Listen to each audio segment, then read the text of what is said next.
Pertanyaan ketiga, ketika seluruh manusia dikumpulkan di hari kiamat dan kitab-kitab berterbangan, apakah aku akan memperoleh kitab itu dengan tangan kanan atau tangan kiri? Hasan al-Basri kembali menggelang pelan.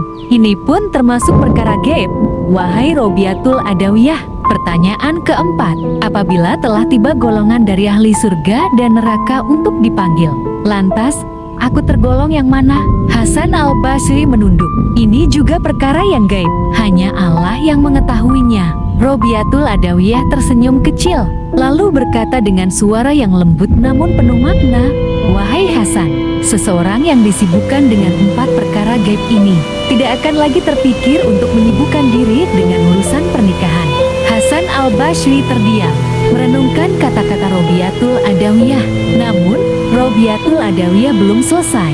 Ia melanjutkan, wahai Hasan, sekarang beritahu aku, berapakah bagian akal yang Allah ciptakan? Hasan al-Basri menjawab, 10 bagian, 9 untuk laki-laki, dan 1 untuk perempuan. Robiatul Adawiyah mengangguk, lalu bertanya lagi, dan berapakah bagian syahwat yang Allah ciptakan? 10 bagian, jawab Hasan al-Basri, 9 untuk perempuan, dan 1 untuk laki-laki. Robiatul Adawiyah menatapnya dengan tatapan yang penuh arti. Wahai Hasan, aku mampu menjaga 9 syahwat dengan 1 akal yang kumiliki.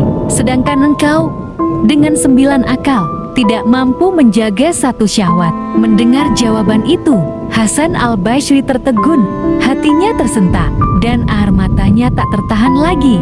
Ia pun bangkit dari duduknya, lalu keluar dari rumah Robiatul Adawiyah dalam keadaan menangis.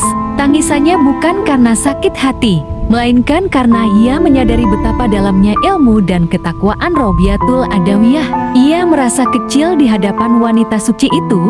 Sejak saat itu, Hasan al-Basri semakin memuliakan Robiatul Adawiyah dan menjadikan kisah ini sebagai pelajaran berharga tentang keagungan ilmu dan ketakwaan yang sejati.